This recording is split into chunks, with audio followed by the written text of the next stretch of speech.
The accusations came out of nowhere at Sunday dinner. One minute we were passing around Mom's famous pot roast. The next my husband David was standing up, tears in his eyes, phone clutched in his shaking hand. "I can't keep quiet anymore," he'd announce, his voice trembling with what I now know was fake emotion. "Emma's been unfaithful." The silence that followed was deafening. My fork clattered against my plate as I stared at him in disbelief. My mother-in-law gasped, clutching her pearls. My father-in-law's face turned red with anger. "What are you talking about?" I managed to say, my voice barely a whisper. David held up his phone, displaying what looked like text messages. "I found these on her phone. She's been seeing someone from work. For months. My name is Emma Chen, and at 35, I watched my carefully built life implode over fabricated evidence my husband had spent months creating. The worst part? I never saw it coming." "That's impossible," I said, standing up to look at the messages. But David pulled the phone away, tucking it into his pocket. "I've already shown them to my lawyer," he said, his voice hard. "Along with the hotel receipts, the secret email account, everything. It's over, Emma. I want a divorce." I looked around the table at the faces of the family I've been part of for the last 10 years. My mother-in-law, Margaret, was already crying, while my father-in-law, Richard, stared at me with disgust. My sister-in-law, Sarah, wouldn't even meet my eyes. "This is insane," I said, my hands shaking. "I haven't done anything wrong." "David, you know that's not true." But he just shook his head, playing the part of the heartbroken husband perfectly. I didn't want to believe it either. But the evidence, he trailed off, letting the implication hang in the air. I felt sick to my stomach. The room was spinning, and I could barely breathe. This couldn't be happening. Not after everything we built together. David and I had met fresh out of college, two ambitious kids with big dreams. He was starting his tech company, and I was beginning my career in finance. We supported each other, pushed each other to be better. Or at least, that's what I thought we were doing. "Emma," Richard's stern voice cut through my thoughts. "I think it's best if you leave now." I turned to him desperate. "Richard, please. You know me. I would never." "Get out," Margaret shrieked, suddenly finding her voice. "How dare you sit at my table after what you've done to my son?" I grabbed my purse with trembling hands and fled the house, tears blurring my vision. As I fumbled with my car keys, I heard the front door open behind me. For a moment, I hoped someone had come to their senses, had come to hear my side. But it was just David, that familiar smirk on his face that I'd somehow never truly seen before. "I'll have my lawyer contact yours," he said coolly. "Though I wouldn't expect much in the settlement. Adultery doesn't play well in court." I stared at him, finally seeing him clearly for the first time in our marriage. "Why are you doing this?" His smirk widened. "Because I can. Did you really think I'd let you benefit from all my hard work? The company's about to go public, Emma. I'm not sharing that with you." The truth hit me like a physical blow. This wasn't about infidelity. It was about money. David's company, Tech Vision, was on the verge of a massive IPO. As his wife, I would have been entitled to half of everything. But as an unfaithful spouse who caused the divorce, I'd be lucky to walk away with anything. "You won't get away with this," I said, but my voice sounded weak even to my own ears. He laughed, the sound cold and unfamiliar. "I already have. Good luck finding a lawyer who can fight those text messages, receipts, and emails. I had them created by the best in the business." I drove home in a daze, my mind racing. 10 years of marriage, gone in an instant. But it wasn't just the marriage. It was my reputation, my relationship with his family, my financial security. David had planned this meticulously, waiting for the perfect moment to spring his trap. The next few weeks were a blur of lawyers, paperwork, and humiliation. David's evidence was everywhere. Leaked to our friends, shared with our colleagues, even sent to my boss. People I'd known for years stopped speaking to me. Others whispered behind my back. My lawyer tried her best, but David had covered his tracks well. The fake messages looked real, complete with timestamps and location data. The hotel receipts appeared legitimate, down to the security camera footage he'd somehow doctored to show someone who looked like me entering and leaving with an unidentified man. "I'm sorry," my lawyer said after another brutal day in court. "But unless we can prove these are forgeries, the judge is going to side with him. And he's asking for everything. The house, the cars, his company shares. He's even going after your personal savings. I sat in her office. How did he do this? How did he plan all of this without me noticing? She sighed, shuffling through the papers on her desk. Men like David, they're patient. They wait for the right moment, build their case slowly. By the time you realize what's happening, it's too late. But she was wrong about one thing. It wasn't too late. Not for me, because while David was busy destroying my life, he'd forgotten one crucial detail about who I was, what I was capable of. Before I met David, I'd worked in corporate finance, specializing in hostile takeovers.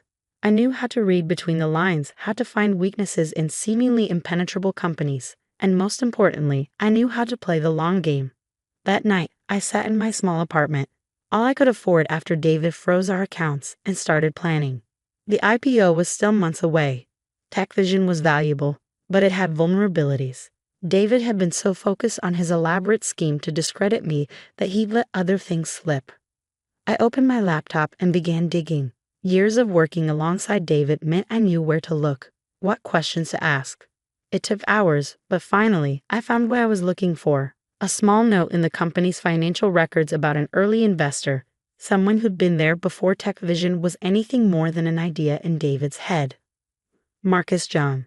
I remembered David mentioning him once, dismissively referring to him as just some old guy who got lucky. But Marcus owned 15% of TechVision, shares that would be worth millions after the IPO. Shares that, for some reason, David had been trying to quietly buy back. I wrote down the name, a plan already forming in my mind. David thought he'd taken everything from me, but he'd forgotten the most important thing: my mind, my skills, my determination. He'd made me look like a cheater, but he was the real fraud. And I was going to prove it.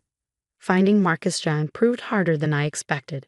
The man was practically a ghost.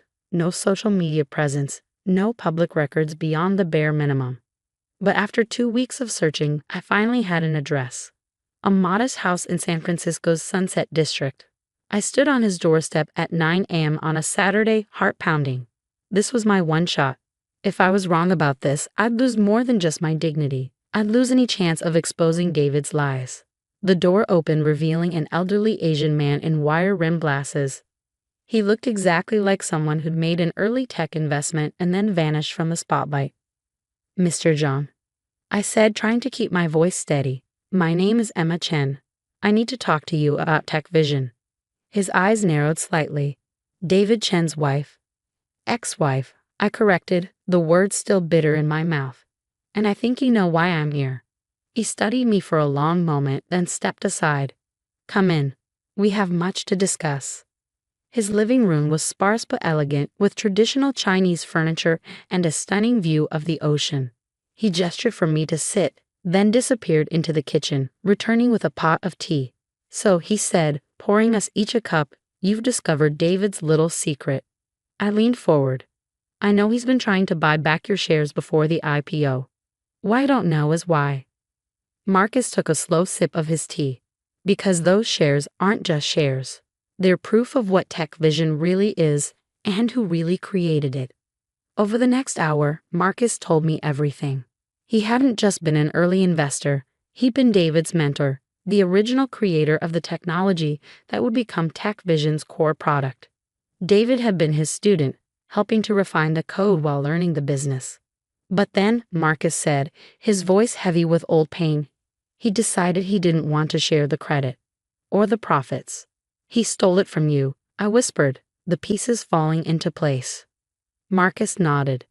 He locked me out of the system, registered patents in his name, and presented me with papers that made me just another investor. I was old, tired of fighting. I signed them. But you kept the shares. A small smile crossed his face. Insurance. As long as I held those shares, David couldn't completely erase me from the company's history. But now, with the IPO coming, he needs to tie up loose ends, I finished, just like he did with me. I pulled out my laptop, showing Marcus what I'd found. Discrepancies in TechVision's patent applications, early development logs that didn't quite match the official timeline. Small things individually, together they told a story. Help me, I said quietly. Help me prove what he did to both of us. Marcus was silent for a long time, staring into his teacup. Finally, he looked up, determination in his eyes. I kept everything, he said. Every email, every line of original code, every conversation. I knew someday someone would need to know the truth. We spent the next month building our case. Marcus had been meticulous in his documentation, saving things David probably thought were long destroyed. Meanwhile, I worked with a tech expert to analyze the fake evidence David had used against me. The forgeries were good, but they weren't perfect. The real breakthrough came when we found David's connection to a digital forensics company, the same one that had created the fake texts and emails. A disgruntled employee there was more than happy to testify about their special projects for certain wealthy clients. But we didn't strike immediately. I remembered what my lawyer had said about patient men who waited for the right moment. Well, two could play at that game. I waited until 2 weeks before the IPO, when David was at his most vulnerable. The company was under intense scrutiny, every detail being examined by potential investors. It was the perfect time for some uncomfortable truths to come to light. The letter arrived at TechVision's headquarters on a Tuesday morning. Not from my lawyers, but from one of the most prestigious law firms in Silicon Valley, representing Marcus Jong. It laid out everything: the stolen technology, the fraudulent patents, the fake evidence used in my divorce. Most importantly, it offered a solution. Marcus would sell his shares and sign an NDA about the company's true origins, but not to David. To me. I was in a coffee shop across from TechVision when David called, his voice shaking with rage. "What the hell is this?" he demanded. "What have you done?" "Nothing compared to what you did," I replied calmly. "How's it feel, David? Having everything you built threatened by someone you underestimated? You can't do this. The IPO will be delayed indefinitely once investors learn of the patent disputes. Unless what? I could hear the desperation creeping into his voice. Unless you tell the truth. About everything. The technology you stole, the lies about me, all of it." He laughed, but it was hollow. "You're bluffing. You don't have the resources for this." "Check your email," I said softly. "I just sent you proof of every payment you made to create those fake texts and emails. Still think I'm bluffing?" The silence on the other end was deafening. "You have until tomorrow morning to decide," I continued. "Either you come clean, or Marcus and I go public with everything. Your choice." I hung up, my hands shaking slightly. Years of working in finance had taught me that timing was everything. David had waited until the IPO was close to destroy me, thinking I'd be too broken to fight back. He was wrong. The next morning, David called a board meeting. I watched the live stream from Marcus's living room as he stood up, looking older and more defeated than I'd ever seen him. "I have an announcement to make," he began, his voice rough, "regarding the origins of TechVision's core technology and other matters." What followed was a full confession. He admitted to stealing Marcus's work, to fabricating evidence for our divorce, to everything. The board members sat in stunned silence as David dismantled his own carefully constructed lies. Within hours, the news was everywhere. TechVision's stock price plummeted. The IPO was postponed indefinitely. David was forced to step down as CEO. But the real victory came a week later, when the divorce court reopened our case. The judge was furious about the fraudulent evidence. The settlement was completely reversed. I received half of everything, including David's TechVision shares. Marcus sold his shares to me as planned, making me the company's largest individual shareholder. The board, desperate to salvage what was left of TechVision's reputation, asked me to take over as CEO. I stood in front of TechVision's headquarters, looking up at the building that had once represented everything I'd lost. Now it was mine. My phone buzzed. A text from David. "You've ruined me. I hope you're happy." I typed back a simple response. "No, David. You ruined yourself. I just made sure the truth came out." Later that evening, I sat in my new office, looking out over the city lights. Marcus had joined me, bringing a bottle of champagne. "To justice," he said, raising his glass. "And to patience." I smiled, thinking about everything that had led to this moment. David had tried to destroy me, thinking I would break. Instead, I'd emerged stronger, smarter, and more successful than ever. "You know what the best part is?" I said, turning to Marcus.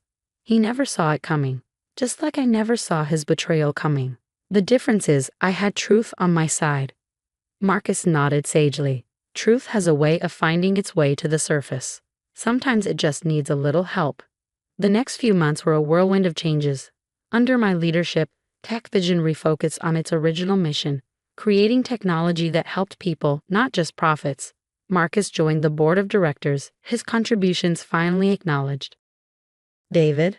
Last I heard, he'd moved to a small town somewhere, trying to escape his ruined reputation. His family, who'd been so quick to believe his lies about me, now wouldn't even speak to him. Sometimes karma works in mysterious ways.